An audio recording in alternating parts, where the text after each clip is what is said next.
नमस्कार, बहुत बहुत स्वागत आप सभी का। आप देख रहे हैं न्यूज 18 राजस्थान। आप सबके साथ मैं हूं प्रियंका राय। बुलेटिन की शुरुआत इस वक्त मिल रही बड़ी खबर के साथ करेंगे। डूंगरपुर से ये बड़ी खबर है, जहां पर अवैध शराब से भरा कंटेनर जब्त किया गया है। कंटेनर से 30 लाख कीमत की शराब भी जब्त हुई है। कंटेनर से 377 कार्टन शराब मिली है। बिछीवाड़ा पुलिस ने रतनपुर बॉर्डर पर ये बड़ी कार्रवाई की। हरियाणा निवासी कंटेनर चालक को गिरफ्तार भी कर लिया गया है। रोहतक हरियाणा से गुजरात की ओर ये कंटेनर जा रहा था और इसी दौरान पुलिस ने कार्रवाई करते हुए कंटेनर चालक को गिरफ्तार कर लिया है और भारी मात्रा में अवैध शराब भी बरामद की है। जयेश सहयोगी हमारे साथ जुड़ चुके हैं। जयेश, एक बड़ी कार्रवाई पुलिस की ओर से, चूंकि कंटेनर चालक गिरफ्तार हुआ है, क्या कुछ पता चल सका है कि कौन कौन लोग इसके पीछे शामिल हैं? देखिए प्रियंका, डूंगरपुर जिले का जो पड़ोसी राज्य है गुजरात, उसमें शराबबंदी है। ऐसे में डूंगरपुर जिले से शराब तस्करी की घटनाएं गुजरात की ओर होती रहती हैं। इसी को लेकर के एसपी कुंदन कवारिया की ओर से बिछीवाड़ा थाना पुलिस को रतनपुर बॉर्डर पर नाकेबंदी के निर्देश दिए गए थे, जिस पर बिछीवाड़ा थानाधिकारी मदन लाल खटीक ने जाब्ते के साथ में रतनपुर बॉर्डर पर नाकेबंदी की गई थी। इस दौरान एक बंद बॉडी कंटेनर को रोकने का इशारा किया तो चालक ने कंटेनर की गति बढ़ा दी, जिस पर पुलिस के जाब्ते ने घेरा डालकर कंटेनर को रुकवाया और चालक से पूछताछ की कि कंटेनर में क्या सामग्री भरी है, जिस पर वो संतोष पर जवाब नहीं दे पाया। जिस पर पुलिस ने चालक को हिरासत में ले लिया और कंटेनर की सील तोड़कर उसकी तलाशी ली गई तो उसमें पंजाब निर्मित अवैध शराब भरी हुई थी, जिस पर पुलिस ने कंटेनर को जब्त कर लिया। जो चालक है हरियाणा राज्य निवासी चालक को गिरफ्तार कर लिया और कंटेनर से शराब की गिनती की गई तो उसमें पंजाब निर्मित शराब के 377 कार्टन मिले, जिसकी बाजार में अनुमानित कीमत करीब 30 लाख रुपए है। प्रारंभिक पूछताछ में सामने आया है कि कंटेनर चालक का कहना था कि कंटेनर के अंदर क्या सामग्री भरी है उसको जानकारी नहीं थी और उसने बताया कि मालिक ने सील कंटेनर मुझे दिया था, जो लेकर मैं यहाँ पर आया हूँ। इस पर पुलिस ने मुकदमा दर्ज कर लिया है और जो कंटेनर का मालिक है उसकी तलाश के लिए टीमें रवाना करने की तैयारी चल रही है। प्रियंका, मालिक को लेकर चालक ने कोई जानकारी साझा की है? जयेश, फिलहाल इस प्रकार की जानकारी पुलिस द्वारा उपलब्ध नहीं करवाई गई है, क्योंकि कंटेनर के मालिक को गिरफ्तार करना है ऐसे में, लेकिन पुलिस ने कंटेनर मालिक को गिरफ्तार करने का प्रयास जो नेटवर्क काम कर रहा है सभी की गिरफ्तारी हो ताकि आगे इस तरीके के मामले ना आने पाए। और बहुत शुक्रिया आपका तमाम जानकारियों के लिए।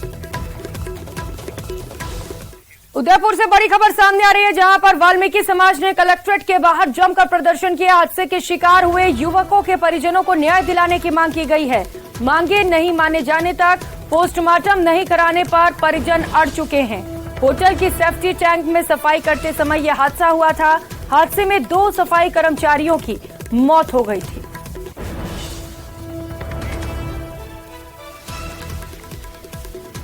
और ज्यादा जानकारी के साथ कमलेश दखनी हमारे साथ जुड़ चुके हैं। कमलेश, बड़ा सवाल यह है कि किसकी लापरवाही से यह हादसा हुआ था और चूंकि अब परिजन प्रदर्शन कर रहे हैं, कौन कौन सी मांगे इनकी ओर से? कल ये जो हादसा हुआ था अम्मा माता थाना इलाके में, जहाँ पर जो है कि एक सेफ्टी टैंक की सफाई करते समय 2 जो सफाई कर्मचारी थे उसमें उनकी दम घुटने से मौत हो गई। वहीं जो 3 लोग जो अन्य थे वो बचाने गए थे, वो भी घायल हो गए। ऐसे में जो है कि आज वाल्मीकि समाज के लोग जो है, उनके समाज के लोग है, परिजन है, जो बड़ी तादाद में जिला कलेक्ट्रेट पे पहुंचे हैं और प्रदर्शन कर रहे हैं और लगा कि उसके खिलाफ एक्शन लिया जाए, क्योंकि वो वाल्मीकि समाज ने भी इनके खिलाफ मुकदमा दर्ज करा दिया है। और साथ ही जो है परिजन के सदस्यों को एक सरकारी नौकरी दी जाए, उसके अलावा उचित मुआवजा दिया जाए। इन सभी मांगों को लेकर प्रदर्शन किया जा रहा है और इन मांगों को जब तक पूरा नहीं किया जाता है तो वाल्मीकि समाज ने चेतावनी दी है कि जब तक पोस्टमार्टम नहीं कराया जाएगा। जी कमलेश, क्या लग रहा है आज ये प्रदर्शन खत्म हो पाएगा? कोई पहुंचा है वहां पर समझाइश के लिए? मांगों को लेकर सहमति बन सकती है आज? जी देखिए, बिल्कुल जो समाज के जो मौजूद लोग हैं वो प्रशासन से मुलाकात कर रहे हैं, अपनी मांग पत्र लेके गए हैं और मांग पत्र पे जो है कि प्रशासन से लगातार जो वार्ता कर रहा है और सरकार तक पहुंचाने की बात की जा रही है। जी ठीक है कमलेश, नजर बनाकर रखिएगा। शुक्रिया तमाम जानकारियों के लिए। रुक लेते एक और बड़ी खबर का। दिल्ली से बड़ी खबर सामने आ रही है। 18 जुलाई को दिल्ली में एनडीए की खास बैठक होगी। पीएम मोदी की अध्यक्षता में ये बड़ी बैठक होगी। चिराग पासवान भी इस बैठक में शामिल रहेंगे। जीतन राम मांझी को भी न्योता दे दिया गया है। बता दें कि शुक्रवार देर रात नई दिल्ली स्थित आवास पर केंद्रीय गृह राज्य मंत्री नित्यानंद राय ने लोक जनशक्ति पार्टी के राष्ट्रीय अध्यक्ष चिराग पासवान से मुलाकात भी की थी। तस्वीरें आपको उस दौरान की दिखा रहे हैं। तो अब कैसे अन्य पार्टियों को एनडीए में शामिल किया जाए, इसे लेकर खास रणनीति तैयार की जा रही है। एनडीए की खास बैठक 18 जुलाई को दिल्ली में होगी। इसकी अध्यक्षता खुद प्रधानमंत्री नरेंद्र मोदी करेंगे। बिहार में जो सियासी हलचल चल रही है उसे लेकर ये बड़ा अपडेट आपको बता दें। अब चिराग पासवान को एनडीए में शामिल करने की कवायद तेज कर दी गई है। और बड़ी खबर आपको बता दें, पीएम मोदी यूएई के दौरे पर हैं। प्रधानमंत्री नरेंद्र मोदी यूएई पहुंच चुके हैं। राजनीतिक साझेदारी पर खास चर्चा की जाएगी। तो प्रधानमंत्री नरेंद्र मोदी का विदेश का ये दौरा बेहद खास माना जा रहा है। कई सारे मुद्दों को लेकर चर्चा की जाएगी। तस्वीरें आपको दिखा रहे हैं। यूएई में भव्य स्वागत प्रधानमंत्री नरेंद्र मोदी का। विशेष विमान से प्रधानमंत्री यूएई पहुंच चुके हैं और रणनीतिक साझेदारी पर खास चर्चा की जाएगी। तो इससे पहले पीएम मोदी फ्रांस पहुंचे थे, जहां पर उनका भव्य स्वागत हुआ और इमैनुअल मैक्रों ने खास तरीके से प्रधानमंत्री का अभिनंदन किया। अब इस वक्त प्रधानमंत्री नरेंद्र मोदी यूएई पहुंच चुके हैं। यहां पर भी खास स्वागत प्रधानमंत्री का होते हुए नजर आ रहा है। तस्वीरें आपको दिखा रहे हैं यूएई से, जहां पर इस वक्त पीएम मोदी पहुंचे हुए हैं।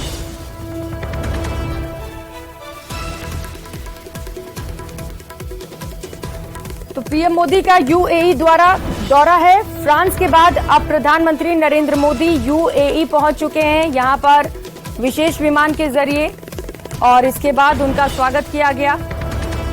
रणनीतिक साझेदारी पर खास चर्चा की जाएगी। विदेशों में हमारे देश की पहचान कैसे बढ़े, साझेदारी कैसे बढ़े, रिश्ते कैसे और ज्यादा मजबूत हो, इसे लेकर पीएम मोदी का ये विदेश दौरा बेहद अहम माना जा रहा है।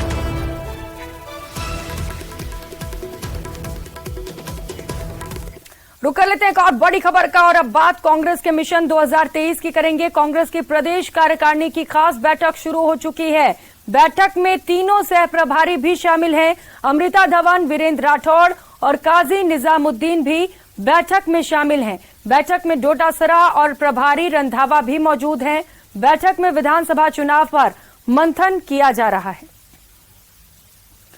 तो खास मंथन लगातार जारी है। विधानसभा चुनाव को लेकर तैयारी लगातार जारी है। कांग्रेस मिशन 2023 पर है। कई बैठकों का दौर लगातार जारी है। तस्वीरें हम आपको दिखा रहे हैं। 2 अलग अलग बैठक की शुरुआत हो चुकी है। कई कांग्रेस के बड़े और दिग्गज नेता प्रभारी के साथ साथ सह प्रभारी भी इस वक्त इस बैठक में मौजूद हैं। विधानसभा में कैसे सरकार की वापसी हो सके, कांग्रेस की सरकार कैसे रिपीट हो सके, एंटी इनकम्बेंसी को कैसे मात दिया जाए, ये वो तमाम बड़े मुद्दे होंगे जिन्हें लेकर इस बैठक में खास चर्चा होगी। जो नई जिम्मेदारियां दी गई हैं नए पदाधिकारियों को, उन्हें बताया जाएगा कि कैसे लोगों के बीच जाएं, सरकार की जो योजनाएं हैं उन्हें कैसे जन जन तक पहुंचाया जाए। यही वजह है कि इस बैठक को बेहद महत्वपूर्ण माना जा रहा है, क्योंकि ग्राउंड स्तर पर किस तरीके से पार्टी मजबूत हो, इस बैठक में ये फैसला होगा। प्रदेश कांग्रेस कमेटी के तमाम उपाध्यक्षगण, तमाम महामंत्रीगण, सचिवगण, जिलाध्यक्षगण, नए जिलाध्यक्ष जी और जो हमारे पहले से चल रहे कंटिन्यू, उन तमाम जिलाध्यक्षों, 2 जिलों को छोड़कर के तमाम सभी जिलाध्यक्ष नियुक्त हो गए हैं। मैं आज की इस बैठक में सबसे पहले हमारे प्रभारी आदरणीय सुखजिंदर रंधावा साहब का और हमारे सह प्रभारी श्री वीरेंद्र जी राठौड़ साहब, काजी निजामुद्दीन जी और अमृता धवन जी का हम सबकी ओर से, पूरे प्रदेश कार्यकारिणी की ओर से इनका बहुत बहुत हार्दिक स्वागत और हम सबकी ओर से आपको भी बहुत बहुत बधाई, आपको बहुत बहुत शुभकामनाएं कि आपको पार्टी आला कमान ने प्रदेश की और जिलों की एक बहुत बड़ी जिम्मेदारी दी है। आदरणीय खड़गे साहब और राहुल गांधी जी ने और उनके वेणुगोपाल जी ने, रंधावा साहब और हमारे सह प्रभारियों की और हम सबसे चर्चा करके तमाम राजस्थान के तमाम सीनियर पॉलिटिशियन से चर्चा करके आप सब लोगों के ऊपर पूरी कांग्रेस संगठन को चलाने का, कांग्रेस की दोबारा सत्ता लाने का जिम्मा लिया गया है। ये बहुत ही बड़ी खुशी की बात है। हम पार्टी आलाकमान का भी और इन तमाम नेताओं का जिन्होंने सुझाव देकर के आपका चयन किया है, उनका भी मैं प्रदेश कांग्रेस कमेटी की इस बैठक में उनका भी बहुत बहुत आभार और धन्यवाद करना चाहता हूं। आप सबको पता है कि चुनावी साल है और चुनावी साल में 4 महीने बाकी बचे हैं, कोई ज्यादा समय नहीं बचा। इसलिए आपकी भूमिका इन 4-5 महीनों के लिए और ज्यादा बहुत महत्वपूर्ण हो जाती है, क्योंकि हमारी मेहनत के कारण से ही फिर से सरकार बन पाएगी और पूरी तरीके से पार्टी के प्रति हमारा समर्पण होगा। तेरा मेरा नहीं होगा, 1 मिनट भी फुर्सत नहीं लेनी है और सबको मिलकर के कैसे कांग्रेस की दोबारा सरकार बने, इस मिशन के मोड में अगर हम लगेंगे तब जाकर के हमें सफलता मिलेगी। मैं ज्यादा लंबी चौड़ी आज बात नहीं करूंगा। आज संक्षिप्त रूप से हम 1 बजे तक हम लोग बात करेंगे। 1 बजे माननीय मुख्यमंत्री जी का संदेश है कि मैं जोड़ूंगा, तो 1 बजे मुख्यमंत्री जी जुड़ेंगे और जब भी उनका स्पीच खत्म हो जाएगा उसके बाद में हम लोग राष्ट्रगान के साथ में समापन करेंगे। चलो भैया चलो। की शुरुआत हो चुकी है। पीसीसी चीफ गोविंद सिंह डोटासरा को हम सुन रहे थे, जिन्होंने बताया कि किस कदर आगे की रणनीति तैयार की जाएगी, किस कदर बीजेपी को पटखनी देनी है आगामी चुनाव में। बैठक में विधानसभा चुनाव पर खास मंथन किया जाना है। बैठक में तीनों सह प्रभारी भी मौजूद हैं। ये तीनों सह प्रभारी इससे पहले अलग अलग जगहों पर पहुंचे थे, कार्यकर्ताओं से मुलाकात की थी, फीडबैक लिया था और ये फीडबैक इस बैठक में काम भी आने वाला है। कैसे पार्टी को बूथ स्तर पर मजबूत बनाया जाए, इसे लेकर रणनीति तैयार की जाएगी। अमृता धवन और इसके साथ साथ वीरेंद्र के साथ साथ काजी निजामुद्दीन, तीनों सह प्रभारी इस बैठक में मौजूद हैं। वहीं तस्वीरों में आप देख सकते हैं पीसीसी चीफ गोविंद सिंह डोटासरा के साथ साथ वहां पर प्रदेश प्रभारी रंधावा भी मौजूद हैं। तो ये बैठक बेहद महत्वपूर्ण कांग्रेस के लिए, पार्टी की दशा और दिशा इस बैठक में तय की जाएगी। जो पदाधिकारी नियुक्त किए गए हैं उन्हें जिम्मेदारियां सौंपी जाएंगी, क्योंकि जिम्मेदारियां काफी ज्यादा बढ़ जाती हैं। सबसे ज्यादा जरूरी हो जाता है कि कार्यकर्ताओं में जोश भरा जाए, कार्यकर्ताओं को जीत का मंत्र दिया जाए, जिससे कि कार्यकर्ता बूथ लेवल तक पार्टी को स्ट्रांग कर सके। जो सरकारी योजनाएं हैं उन्हें जन जन तक पहुंचाया जा सके।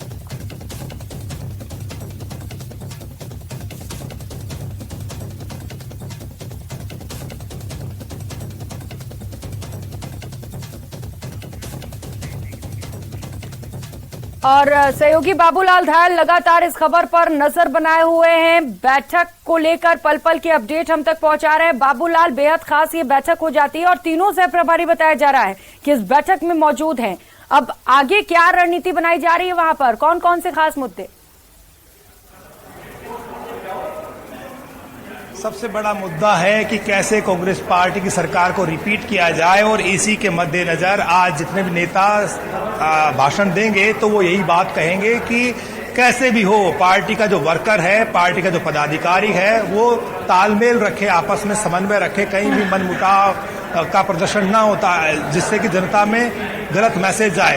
तो पार्टी सोच समझकर पूरी तैयारी के साथ में काम कर रही है और लोगों को यकीन दिलाने की कोशिश हो रही है कि किसी भी सूरत में इस मर्तबा वो पीछे नहीं हटेगी। पार्टी को सत्ता में लाने की जो कोशिश कर सकती है जो भी पार्टी, उसमें कांग्रेस इस मर्तबा पीछे नहीं रहेगी। उनकी एक ही कोशिश है कि सत्ता में लाने के लिए जो भी जो भी वो कदम उठा सकते हैं वो उठाने के लिए तैयार है। और सबसे बड़ी जो बात है वो ये है कि तीनों जो सह प्रभारी हैं वो बैठक का हिस्सा है। इस वक्त सुखजिंदर रंधावा भी हैं, गोविंद डोटासरा भी पहुंचे हैं। गोविंद डोटासरा जो है संबोधन दे रहे हैं। पार्टी के कार्यकर्ताओं को वो यही बताएंगे कि उनके पास में गिनाने के लिए बहुत कुछ है। काजी निजामुद्दीन मेरे साथ में। निजाम साहब, क्या मैसेज है आज की इस बैठक का? संगठन की बैठक है। कुछ लोग पुराने हैं, वो प्रमोट हुए हैं, कुछ लोग नए बने हैं, तो चुनाव का समय है, तो एक संवाद प्रभारी साहब से, प्रदेश अध्यक्ष साहब से आपस में उनका परिचय, तो ये एक मकसद है उसका। फिर आने वाले वक्त में किस किस को कौन कौन से जिले की जिम्मेदारी मिलेगी, किस किस को कहाँ काम करना है, तो वो सब चीजें तय होंगी। विनिंग प्लान क्या आपके जहन में जो पार्टी को वापस इक़्तिदार मिला सकता, सत्ता मिला सकता है? ये ट्रेड सीक्रेट आपसे हम शेयर करें? अपना प्लान कौन शेयर करता है मीडिया में? लेकिन इस बार तो कॉन्फिडेंस से बढ़ा, हमारा कॉन्फिडेंस लेवल बहुत हाई है और जो जो वक्त पर जरूरत होती रहेगी, जो चीजें शेयर करने की होती रहेंगी, हम आपसे आवश्यक रूप से करते रहेंगे। Thank you. आप इतनी जल्दी जा रहे हैं बैठक से? मुझे कुछ काम है। तो ये थे काजी निजामुद्दीन जो कह रहे थे कि उन्हें कोई काम है और इस वजह से वो इस बैठक में ज्यादा देर नहीं रुक पाएंगे। लेकिन पार्टी के जो पदाधिकारी हैं वो बैठक में जमे हुए हैं और पीसीसी के 335 जो पदाधिकारी हैं वो इस बैठक का हिस्सा हैं और कुल मिलाकर के विनिंग प्लान क्या पार्टी का वो आज देखने वाली बात होगी। गोविंद सिंह डोटासरा पार्टी के पदाधिकारी में जोश का संचार करने में जुटे हैं। इसके अलावा रंधावा का भी जो संबोधन होगा उस पर भी निगाहें रहेंगी। एकजुटता का प्रदर्शन पार्टी कर रही है और माहौल यही बनाया जा रहा है कि सब कुछ बेहतर हो रहा है। पार्टी के कार्यकर्ता जी जान से फील्ड में जाकर के जुट जाएं तो फिर से सरकार वापस आ सकती है। एक ट्रेंड को तोड़ना है, एक नया जो है माइंडसेट जनता के बीच में डेवलप करना है और एक नैरेटिव सेट करना है कि कांग्रेस पार्टी इस मर्तबा जीतने के लिए चुनाव लड़ रही है, टाइम पास करने के लिए नहीं लड़ रही है। इसलिए वो अपने कार्यकर्ताओं को, अपने नेताओं को ट्रेंड कर रही है, प्रशिक्षित कर रही है और बीजेपी की तर्ज पर ही जो है उनको बैठ के बुला करके और बताया जा रहा है कि आप बैकफुट पर ना आए, फ्रंट फुट पर खेलें और जनता के बीच। विनिंग प्लान को लेकर आपने काजी निजामुद्दीन से सवाल पूछा तो वो मुस्कुराते हुए नजर आए और कह रहे हैं कि मीडिया से अपना प्लान वो साझा नहीं करना चाहते हैं। हालांकि ये प्लान कितना काम करता है, कौन कौन से प्लान कांग्रेस की ओर से बनाए गए हैं, ये देखना होगा। जब चुनाव नजदीक आएंगे तो ये भी सामने ही आएगा। आप नजर बनाकर रखिएगा बाबूलाल, बहुत शुक्रिया तमाम जानकारियों के लिए। और रुक लेते एक और बड़ी खबर का। भरतपुर से बड़ी खबर है, सुजान गंगा नहर में डूबने से 2 बच्चों की मौत हो गई है। कोतवाली थाना क्षेत्र के मनसा देवी मंदिर के पास की घटना है। कल शाम से ही दोनों बच्चे लापता थे। दोनों के शवों को नहर से बाहर निकाल लिया गया है। तो नहर में डूबने से 2 बच्चों की मौत की खबर मिल रही है। परिवार में मातम पसरा हुआ है। बताया जा रहा है कि कल शाम से ही दोनों बच्चे लापता थे। लगातार तलाश की जा रही थी और आज दोनों के शव को नहर से बरामद कर लिया गया है। अब पुलिस पूरे मामले को लेकर छानबीन में जुटी हुई है कि आखिर ये मौत कैसे हुई, क्या ये कोई हादसा है, घटना है या फिर हत्या की गई है। ये तमाम बड़े सवाल हैं। कोतवाली थाना क्षेत्र के मनसा देवी मंदिर के पास ये घटना घटी है जिसे लेकर पूरे क्षेत्र में हड़कंप मचा हुआ है। नहर में डूबे दोनों बच्चों के शव को बरामद कर लिया गया है। दीपक सहयोगी हमारे साथ जुड़ चुके हैं। दीपक, सबसे बड़ा सवाल यही है, क्या ये कोई हादसा था या फिर हत्या, क्या कह रहे हैं परिवार वाले?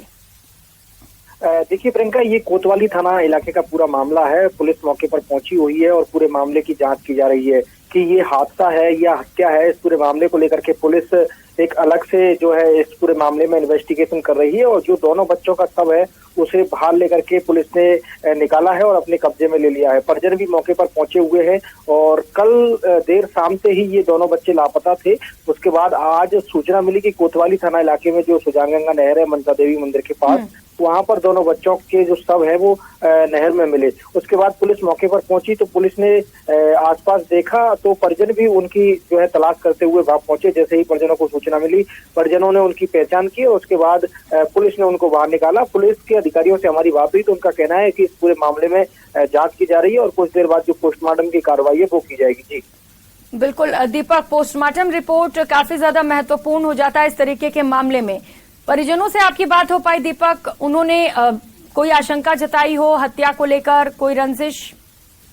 देखिए, कम उम्र के बच्चे हैं ये दोनों, और परिजनों से हमारी बात हुई तो परिजनों का कहना है कि कल देर शाम से ही ये लापता थे, जिन्हें ढूंढने की कोशिश लगातार की जा रही थी और पुलिस को भी शायद लापता होने की सूचना दी गई थी। और अब उनका कहना है कि पुलिस पूरे मामले की जांच कर रही है, जो भी होगा वो सामने आ जाएगा। ठीक है दीपक, तो जांच लगातार जारी है, आप भी नजर बनाकर रखिएगा। धन्यवाद आपका।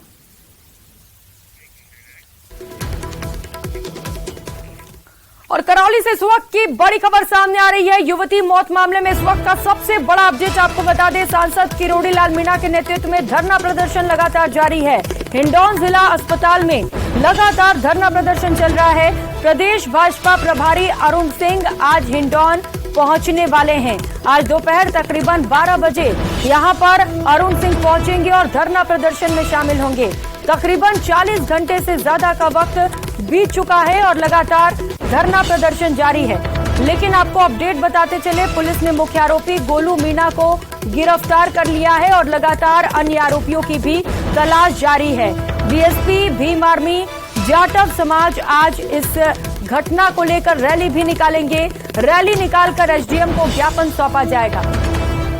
तो इस घटना को लेकर भारी आक्रोश है लोगों में। जिस तरीके से निर्मम तरीके से युवती की हत्या की गई, इसे लेकर लोगों में गुस्सा बढ़ता चला जा रहा है। मांग की जा रही है कि जो दोषी पुलिसकर्मी हैं उन पर भी कार्रवाई की जाए। हालांकि आपको बता दें कि पुलिस ने मुख्य आरोपी को गिरफ्तार कर लिया है और आरोपी से पूछताछ जारी है। सहयोगी धर्मेंद्र हमारे साथ जुड़ चुके हैं। धर्मेंद्र, सांसद किरोड़ी लाल मीणा तो बैठे ही हैं, अब अरुण सिंह भी वहां पर पहुंच रहे हैं। इस वक्त प्रदर्शन में क्या चल रहा है वहां पर? देखिए, लगातार जो डॉक्टर किरोड़ी लाल मीणा के नेतृत्व में धरना प्रदर्शन चल रहा है वो चल रहा है। मौके पर बड़ी संख्या में लोगों की भीड़ जमा है। इसके साथ ही जो बसपा के कार्यकर्ता है वो भी यहाँ हॉस्पिटल से कुछ दूरी पर ही आपके एक चुंगी नाका है उस क्षेत्र में जमा हुए हैं और वह धरना प्रदर्शन कर रहे हैं। और इसके साथ ही जो हॉस्पिटल में धरना प्रदर्शन चल रहा है वहां भी थोड़ी देर में अरुण सिंह जी और अन्य लोग पहुंच रहे हैं। और इसके साथ ही अन्य जो भाजपा नेता हैं उनके भी वहां पहुंचने की सूचना है और इसको लेकर प्रशासन पूरी तरह चाक चौबंद है और प्रयास किए जा रहे हैं कि जल्द से जल्द जो इनकी मांग है उन पर सहमति बने, जिससे धरना समाप्त कराया जा सके। एक रैली भी निकाली जानी है धर्मेंद्र, और बताया जा रहा है एसडीएम को ज्ञापन भी सौंपा जाएगा। इस रैली को लेकर क्या तैयारियां देख पा रहे हैं? कौन कौन से संगठन इस रैली से जुड़ने वाले हैं? देखिए, ये रैली जो है बसपा द्वारा निकाली जाएगी और उसी के लिए बयाना मोड़ पर चुंगी नाका है, वहाँ उस क्षेत्र में भाजपा कार्यकर्ता और बीमार बैठे हुए हैं और वहां से पैदल मार्च करते हुए उपखंड कार्यालय हिंडौन पहुंचेंगे, जहाँ पर वो लोग मुख्यमंत्री के नाम ज्ञापन सौंपेंगे। जी प्रियंका। बिल्कुल धर्मेंद्र, और सबसे बड़ा अपडेट फिलहाल यही है कि मुख्य आरोपी को पुलिस ने गिरफ्तार कर लिया। धर्मेंद्र, क्या पूछताछ शुरू कर दी गई है? क्योंकि कई आरोपी अभी भी फरार हैं, उन्हें भी पकड़ा जाना है। अभी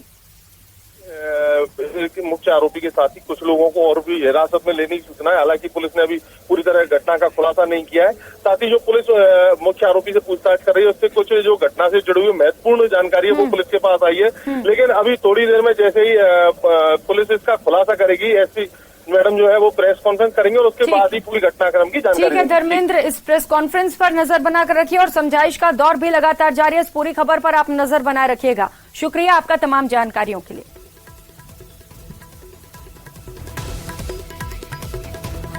दिल्ली से इस वक्त की बड़ी खबर सामने आ रही है। नरेंद्र सिंह तोमर को एक बड़ी जिम्मेदारी सौंपी गई है। चुनाव प्रबंधन समिति का अध्यक्ष बनाया गया है। मध्य प्रदेश विधानसभा चुनाव का चुनाव प्रबंधन समिति नियुक्त किया गया है। तो एक बड़ी जिम्मेदारी सौंपी गई है। एमपी विधानसभा चुनाव से जुड़ी ये बड़ी खबर आपको बता रहे हैं, जहां पर लगातार जिम्मेदारियां दी जा रही हैं कि किस कदर चुनाव में जीत मिल सके। और दिल्ली से इस वक्त ये बड़ी खबर आपको बता रहे हैं, नरेंद्र सिंह तोमर को बड़ी जिम्मेदारी सौंपी गई।